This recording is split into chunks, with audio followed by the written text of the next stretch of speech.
협상에 대한 우려가 부각되면서 국제 유가는 현지 시간 9일 하루 만에 하락했습니다. 뉴욕 상업거래소에서 6월 인도분 서부 텍사스산 원유는 전날보다 0.7% 떨어진 61.70달러에 거래를 마쳤습니다. 런던 선물거래소의 7월물 브렌트유도 0.26% 내린 70.19달러에 거래됐습니다. 국제 금값은 소폭 올랐습니다. 날씨입니다. 오늘도 전국이 대체로 맑은 가운데 건조한 날씨가 이어지겠습니다. 강원 영동 지역에는 건조경보, 그 밖에 대부분 지역에는 건조주의보가 내려져 있습니다. 오전까지 서해안과 경기 북부 등 일부 내륙 지역엔 안개가 짙게 끼겠습니다. 낮 기온은 서울 26도 등 전국이 21도에서 28도로 어제보다 2, 3도 높겠습니다. 서울의 현재 기온은 13.3도입니다. 아나운서 김재웅이었습니다. 일라디오 8시 뉴스를 마칩니다. 8시 5분입니다. KBS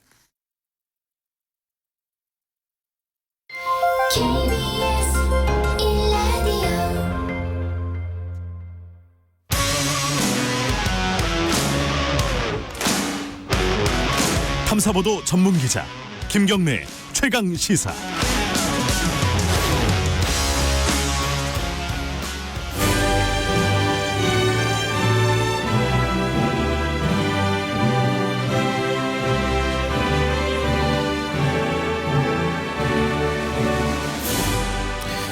네, 김경래 최강시사 2부 금요일 코너입니다. 최고의 정치.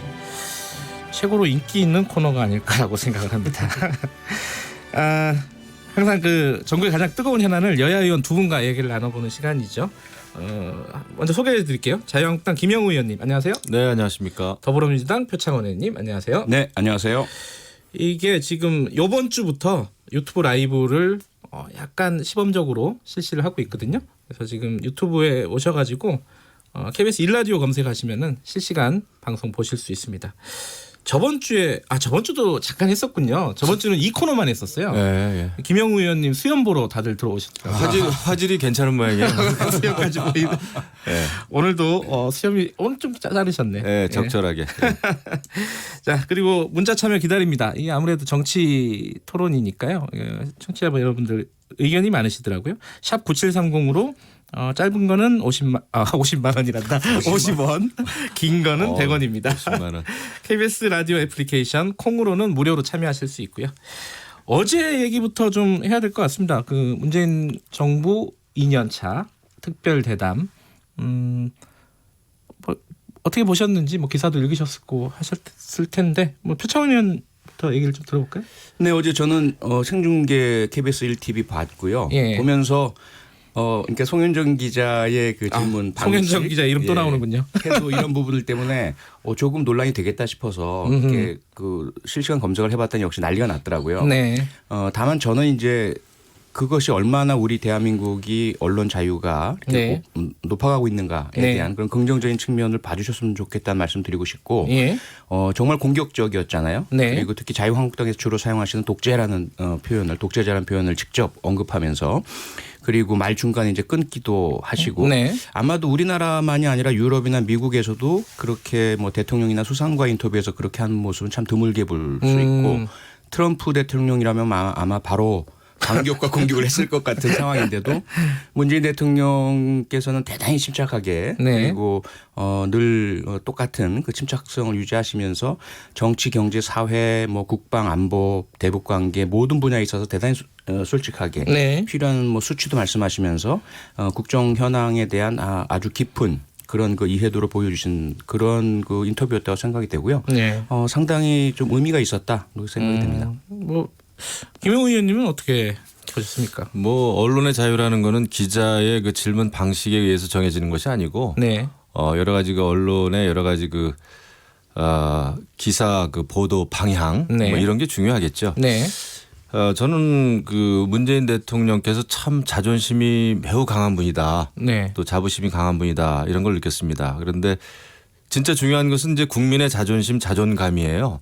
지금 보면은 문재인 대통령께서는 지난 2년 국정에 대해서 어떤 성찰이나 그런 것보다는 크게 봐서 경제적인 면에서도 그렇고 거시적으로 봐서 지금 잘 가고 있다. 한국 경제가 크게 성공하고 있다라는 식의 상황 판단이란 말이죠. 네. 이것은 매우 현실과 동떨어진 판단이다. 네. 이것은 좀 문제가 있겠다 이런 생각을 좀 하고 있습니다.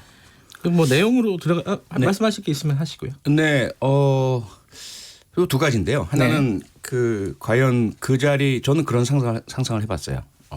이명박 박근혜 대통령께서 그 자리에 앉아 계셨다면 그러한 인터뷰가 가능했을 것인가에 대한 생각을 한번 해봤고요. 네. 두 번째로는 경제 부분 당연히 이제 그 김영호 의원님 말씀 부분에 상당한 이제 의미가 있다고 생각을 하고요. 다만 정치 지도자 내진 대통령이 경제에 대한 이야기를 하실 때 가장 중요한 것은 정확한 정보 제공이고요. 두 번째로는 희망의 제시라고 생각을 합니다. 우리가 현재 어떤 방향으로 나아가고 있으며 어떤 것들이 필요하고 그래서 어떤 부분을 충족한다면 어떤 목적지에 도달할 수 있을 것이다. 그런 차원에서 거시경제 지표를 정확하게 말씀을 하시면서 뭐 펀더멘탈 혹은 기본적인 그 G20 내지는 OECD 국가 레벨에서는 상당히 여전히 성과가 좋으니 너무 우리 낙담하지 맙시다라는 그런 메시지는 대단히 중요하다고 생각을 해요.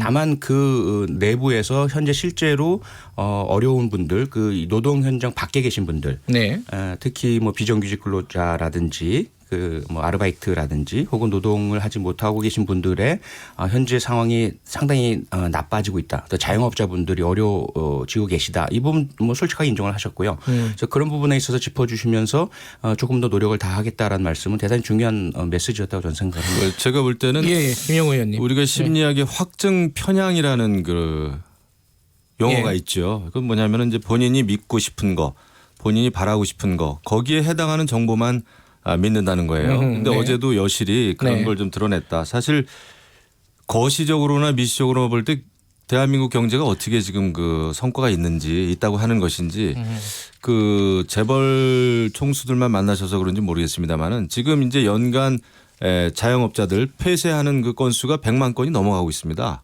그리고 경제활동 인구의 허리라고 할 수 있는 30대 40대들의 일자리가 엄청나게 없어졌어요.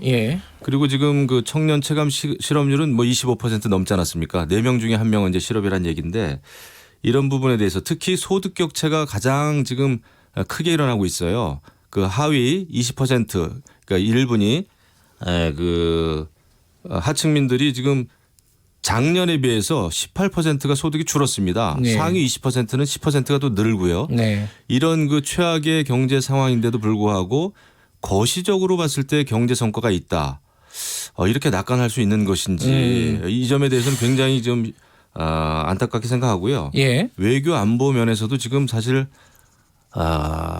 물론 그 대통령께서 남북 교류, 남북 대화 북한에 대해서 굉장히 그 전향적인 입장을 가지고 열심히 하는 것은 다 아는 바입니다. 하지만 결과가 너무나 그 처참하지 않습니까? 이런 상황에서 대한민국이 과연 어디로 가고 있는 것인지에 대한 국민들의 우려 이런 거에 대해서도 좀 귀담아 들으셨으면 좋겠어요. 자, 그 원래는 경제 얘기를 좀 뒤에 해서 하려고 그랬는데 두 분이 먼저 꺼내셨으니까 경제 얘기를 조금 마무리하고 가죠. 저도 이제 약간 헷갈리는 게 표 의원님이 말씀하신 대로 지표들이 좋은 지표들이 있어요 분명히. 근데 또 김영우 의원님 말씀대로 체감이라든가 또 안 좋은 지표들도 분명히 있습니다. 또 지표라는 게 어디에서 어디까지 끊느냐, 어디와 어디를 비교하느냐 이게 따라서 또 많이 달라지고요. 그렇죠. 그런 측면에서 김영우 의원님은 이게 좀 안 좋은 부분들도 있는데 이거를 대통령의 인식을 좀 일부러 안 하는 거 아니냐 오히려 이런 취지의 말씀인 것 같아요. 표 의원님은 어떻게 생각하십니까 이거? 뭐 확증 편향이라는 심리학 용어는 대단히 부적절한 좀 상황이다라는 말씀 꼭 드리고 싶고요. 그리고 경제 현황에 대한 인식은 분명히 명확하다는 것을 여러 차례 확인시켜 드렸죠. 부정적인 부분들, 나빠지고 있는 지표들 우려를 표명하셨고 개선을 위한 노력들을 그동안 해왔고요. 김동연 전 경제부총리부터 시작을 해서 홍남기 현 부총리까지 지속적으로 최저임금의 어떤 급속한 상승으로 인한 부작용 부분들도 인정을 하면서 이것을 속도 조절 내지는 대안을 찾기 위한 국회 입법 노력도 해오고 있고 국회가 그것을 대응하지 못하는 부분에 있어서도 하지만 다 인정을 하면서 현재 제도를 가지고도 충분하게 속도 조절할 수 있다라는 이야기를 다 짚어놨고요. 앞서 말씀하셨던 자영업의 문제는 지금 오늘 어제 얘기가 아닙니다. 이명박 대통령 시절부터 사실은 5년 내 자영업 생존율이 5% 미만이에요. 지금 대한민국의 자영업의 그 시스템과 구조가 대단히 문제가 규제가 있는 상황, 특히 규제 완화가 이루어지면서 동종의 자영업이 근거리 내에서 여러 개 생길 수 있는 상황이 만들어져 있단 말이에요. 네. 그래서 일본과도 여러 차례 비교가 일어났지만 각 그 자영업 그 점포 하나가 올릴 수 있는 그런 수익 자체가 우리가 10분의 1 정도로 낮아 있는 현 생태계입니다. 이걸 구조적으로 고쳐 나가는 노력이 필요하고 그 과정에서는 여러 가지 어려움은 분명히 수반이 되죠. 하지만 알겠습니다. 이것을 인정은 해야 하되 현재의 그 상황들만을 딱 꼬집어내서 보면 어떤 현상이 일어나냐면 제주도에 있는 도깨비도로 같은 현상이 일어나요. 지금 눈앞에는 저것이 높아가는 경사로인데 깡통을 굴리면 이게 아래로 내려가는 모습처럼 보이거든요. 그런데 그 실제로는 그것이 도깨비가 아니라 착시 현상인 것이죠. 지금 현재 대한민국에서 일어난 많은 것들 과거에 오랜 동안 축적되었던 정경유착 재벌 중심의 그런 불공정한 경제 시스템이 바로잡아지고 있는 상태이고요. 그리고 뭐 낙수 효과라는 실제로 일어나지 않는 것을 믿고 있는 상태에 있다가 실제로 노동자, 서민, 가계 쪽으로 소득을 돌려주는 노력들이 이루어지기는 경제 체제 변화한 상태이거든요. 그 상황에서 일어나는 부분들을 우리가 조금은 이해를 해야 될 것 같고요. 그럼에도 불구하고 현재 뭐 미중 무역 전쟁이다 전 세계적인 불황인데도 대한민국 견고하게 잘 지켜내가고 있고 뭐 LNG 수주라든지 현재 수출의 호조들이 계속 보이고 있습니다. 그리고 과거에 우리가 의존했던 메모리 반도체 이 부분이 뭐 세계적인 경쟁력이 조금씩 떨어지고 있기 때문에 이에 대한 대책도 찾아지고 있고요. 알겠습니다. 얘기가 여기 경제로 너무 길어지면 안 되니까 김영우 의원님 말씀만 짧게 듣고. 지금 사실 뭐 우리보다 2배, 3배 잘 사는 나라들 특히 OECD 국가 중에서도 아주 그 상위를 달리는 나라들하고의 경제 성장률 이런 걸 비교하셨더라고요. 그거 자체가 넌센스입니다. 우리는 잠재 성장률이 훨씬 더 높아야 돼요. 미국이나 잘 사는 나라들보다. 그럼에도 불구하고 지금 미국이나 중국에 비해서도 우리는 경제 성장률이 훨씬 낮아요. 지금 뭐 전 세계적인 경제 침체 분위기로 이제 돌아선다고 합니다만은 우리나라가 지금 사실 꼴찌입니다. OECD 중에서는. 그다음에 거시적으로 볼 때 한국 경제가 크게 성공했다?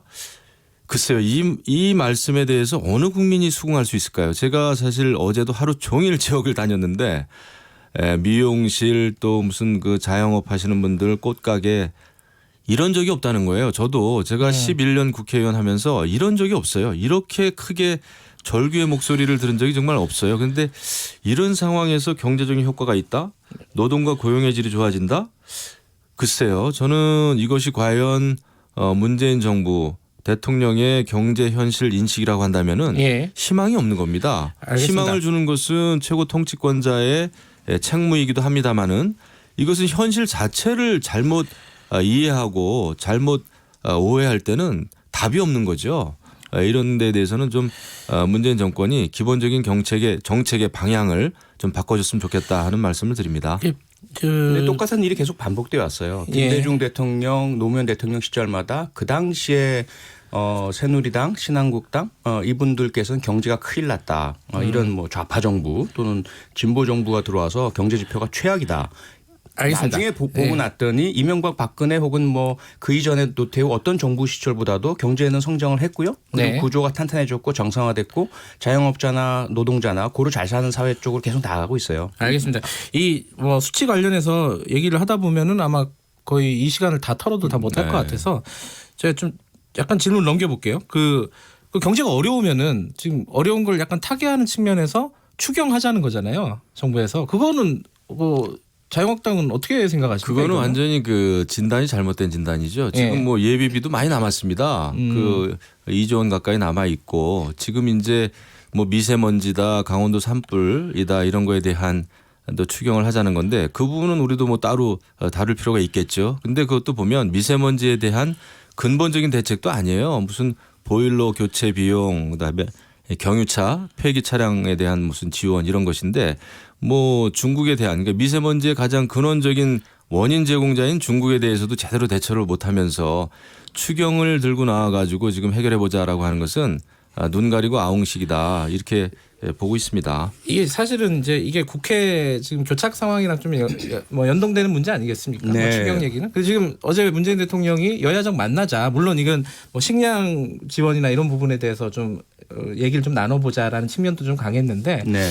어떻게 대통령이 이번 이 국회 교착 상황을 좀 풀 수 있는 가능성 이 부분에 대해서는 표 의원님 어떻게 생각하십니까? 뭐 가능성 충분히 있고 아마도 지금 황교안 대표나 나경원 원내대표께서도 그런 식의 말씀을 이제 하신 것으로 제가 알고 있고요. 여야 간에는 현재 풀기 어려운 상당한 좀 대립 관계 있으니 대통령께서 좀 나서달라. 근데 나서 달라는 말씀 속에 들어가 있는 그 아마 희망은 조금씩 다른 것 같고요. 네. 뭔가 자유한국당은 명분을 크게 좀 줄 수 있는 이런 제스처나 제안이나 그런 부분들을 이제 아마 바라실 것이고 대통령 혹은 그 정부 측에서는 과연 야당을 협상 테이블로 모시는 데 있어서 어느 정도의 그런 말씀이나 약속이나 제스처를 드려야 될까 이런 부분이 조금 남아 있을 뿐이지 여나 야나 또는 대통령이나 정부나 현 교착 상태를 풀어야 된다. 여기에 대한 인식은 같다고 저는 생각을 합니다. 어떻게 생각하세요? 만날 수 있을 가능성이 얼마나 된다고 보십니까? 근데 대통령께서 여야정 협의체 말씀을 하시면서도 뭐 대북 지원, 식량 지원 이런 거에 방점이 가 있어요. 그래서 이것은 지금 국정 운영에 있어서 순서와 방향 이런 게 완전히 좀 잘못됐죠. 지금 대북 지원 가지고 여야정 협의체 할 때가 아닙니다. 이제 지금은 이제 전반적으로 뭐 얼마 전에 이제 그 청와대에 각계 원로분들 초청하지 않으셨습니까? 그런 때도 대통령께서는 좀 더 원로들이 하시는 말씀을 귀담아 들으셨어야 돼요. 그런데 언론에 보도되는 거 보면은 거의 뭐 대통령 하시고 싶은 말씀 하신 것 같아요. 이런 분위기라면은 여야정 협의체 만들어진다고 한들 제대로 된 협치가 가능하겠는가. 그리고 또 대북 지원이 중요한 것이 아니라 지금은 외교 안보 또 대북 관계에 있어서도 전반적인 정책에 대해서 다시 한번 성찰해 볼 때입니다. 알겠습니다. 우리가 외교를 하는 이유는 국제적인 고립에서 벗어나기 위해서 외교를 하는 건데 지금 국제적인 고립을 자초하는 외교를 하고 있단 말이죠. 이런 상황에서 대북 지원 이것은 가당치 않다. 이런 국제적인 말씀드립니다. 고립에서 지금 대단히 탈피해 있죠. 박근혜 정부 당시에 지금 제3세계 동남아, 아세안, 중국, 러시아 모두와 관계가 붕괴된 상태였습니다. 국제적인 고립만 남아 있었고 미국과의 관계에 있어서도 왔다 갔다 널뛰기 외교를 하는 바람에 상당히 신뢰를 잃고 있는 상태였다가 지금 대한민국의 외교는 거의 모든 블록과 좋은 관계 맺고 있고요. 중앙아시아까지 퍼져나가는 상태이고요.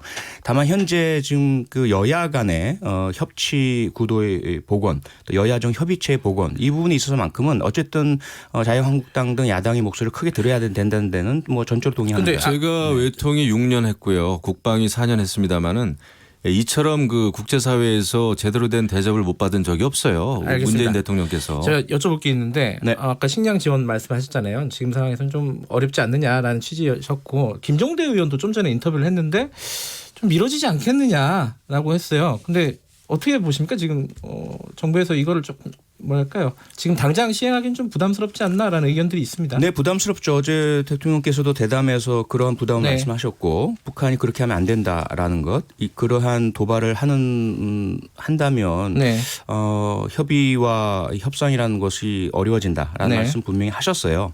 다만 이제 문제가 인도적 지원이란 것이 협상과 얼마나 연계가 되어야 하는가는 좀 생각해 볼 필요가 있고요. 이건 우리가 주도하는 것이 아니라 유엔 식량기구, UNDP 이런 곳에서 워낙에 지금 뭐 40% 기하율이라고 하잖아요. 사람이 굶어 죽는 인도적인 재앙 상태다 보니까 이걸 그냥 저 정권이 나쁜 짓 한다고 해서 국민들이 굶어 죽는 것을 방관해야 되느냐 이런 문제는 남아 있습니다. 그래서 저희들이 바라건대는 김정은과 북한 지도부가 좀 정신을 차리고 도발을 중단하고 현실을 인정하고 자신들의 경제 실패를 인정하면서 도와달라는 제스처를 해야 저희들도 명분이 생기고 식량 지원을 할 수 있게 되겠죠. 알겠습니다. 저도 대표적으로 인도적 지원은 해야 된다라는 주장을 줄곧 해왔습니다. 그럼에도 불구하고 지금 상황에서 대북 식량 지원을 강조하게 되면 지금 사실 북한이 계속해서 그 단거리 미사일 발사하는 이유는 대남 압박용이에요.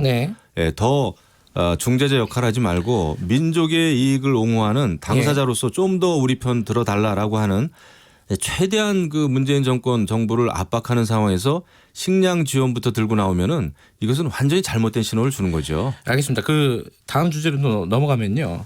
어제 문재인 대통령에게 송현준 기자가 질문했던 것 중에 가장 또 논란이 됐던 게 뭐 독재자 얘기였어요, 사실. 근데 그 질문을 제가 김영우 의원께 좀 드리고 싶어요. 왜냐하면 어제 문재인 대통령이 이렇게 얘기를 했거든요. 이게 패스트트랙 이게 법으로 정해놓은 건데 합법적인 절차를 따른 건데 이 독재라고 하는 게 이게 좀 무리한 거 아니냐라는 취지로 얘기를 했고요. 문재인 대통령이. 그리고 사실 따지고 보면은 뭐 지지율도 뭐 역대 정권 중에 그렇게 뒤지지 않아요. 지금 2년 차. 독재, 특히 이제 좌파 독재라고 하잖아요. 지금 자유한국당에서 규정을. 네. 그렇게 하는 이유가 좀 뭡니까? 그걸 좀 들어봐야 될 것 같아요. 좌파이고 독재니까 좌파 독재라고 하는 거 아니겠습니까?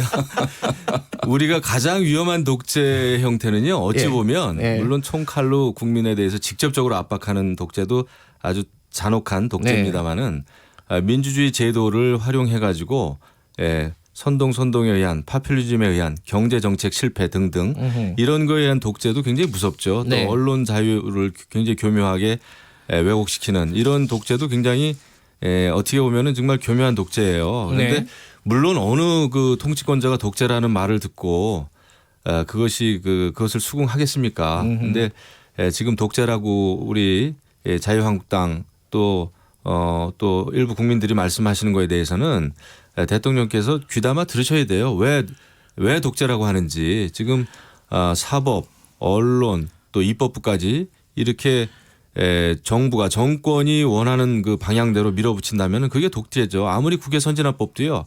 이런 뭐 선거제나 공수처 검찰 길들이기 위한 이런 법안을 강제로 통과시키라고 만들어 놓은 법은 아니거든요. 그 어제 김영우 의원님도 어제 황교안 대표랑 같이 아닙니다. 저는 독자적인 저는 지역 활동 그냥 했습니다. 자기 정치를 하셨고 아니 저도 이제 할 때가 되지 않았겠어요?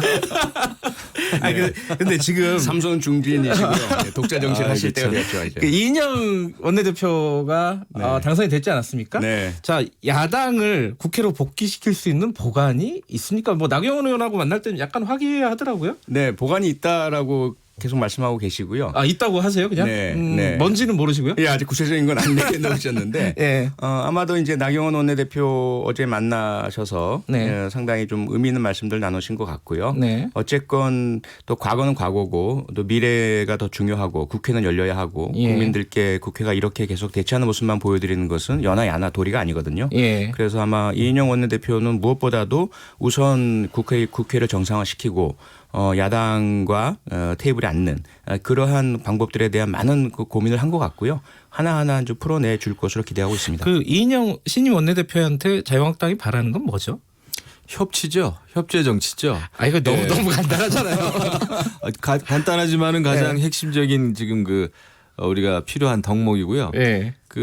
저는 뭐 이인영 원내대표가 여당의 원내대표가 된 것은 저는 고무적인 일이다 이렇게 생각을 어떤 측면에서요? 합니다. 소위 이제 친문 세력이 아닌 분으로 이렇게 이제 평가가 되는데 저는 모르겠어요. 친문과 비문의 그것을 나누는 기준이 뭔지는 모르겠지만은 어느 정도 집권 여당도 내부의 변화가 필요하지 않느냐라는 그런 의사들이 반영된 거 아닐까요? 저는 이 점에 대해서는 이제 우리 표창원 의원님이 더 잘 알겠습니다만은 잘해주길 바라요. 당선된 거는 비주류 비문 때문에 당선이 된 건가요? 어떻게 보세요, 표 의원께서는? 상당히 복합적인 것 같고요. 저도 사실은 정확하게 모르겠습니다. 왜냐하면 저희가 뭐 솔직하게 말씀을 드려서 두 분 다 잘 모르시는 분들이 나오셨구나. 그러니까요. 근데 저희 당 의원분들도 마찬가지예요. 저희가 사실은 그 개파라는 것이 많이 희석되어 있는 상태이고 물론 존재는 하겠죠. 그런데 선거 전에는 김태년 의원 대세론이 많았었어요. 아마도 저도 그렇게 기사를 많이 읽었어요. 그렇죠. 그런데 정작 뚜껑을 열고 보니까 1차 투표에서 너무나 현격하게 이인영 후보가 달리고 그것이 왜 그런 현상이 발생했느냐 이것은 조금 시간이 있어야만 분석이 가능할 것 같습니다. 근데 이인영 의원이 그 국회로 야당을 불러 오려면은 뭐 명분을 주든가 뭐 협상이 있어야 될 거 아닙니까? 뭐 줄 게 뭐가 있을까요? 제가 좀 말씀드릴 수 없는 부분들이 많은 것 같고요. 안 되겠다. 다음에는 원내대표 두 분을 모셔야겠네요. 근데 이게 협상의 그 기법상 내놓는 순간 그 카드는 무효가 뭐가 있으면 들어오실 수 있는 겁니까? 간단하게 시간이. 저희가 볼 때는 저희가 원하고 바라는 게 많으면서도 간단하지 않습니까? 그 협치라는 것인데 이 협치가 가능하기 위해서는 지난 그 패스트 트랙에 태워졌던 법안들에 대해서 다시 제고해 줬으면 너무나 고맙겠다. 그리고 지금 그 문재인 정부가 밀어붙이는 여러 가지 경제 정책에 대해서도 알겠습니다. 조금 그 변화의 가능성을 좀 보여주면 좋겠다. 이거 다 알겠습니다. 국민을 위한 거죠. 뭐 자유한국당 위한 거 아닙니다. 한국 정치가 이 자리만큼 최고의 정치만큼 화기애애했으면 좋겠네요. 자, 오늘 두 분 감사합니다. 네, 고맙습니다. 최고의 감사합니다. 정치 한국당 김영우 의원, 민주당 표창원 의원이었습니다. 2부 여기까지 하고요. 3부에서 뵙겠습니다.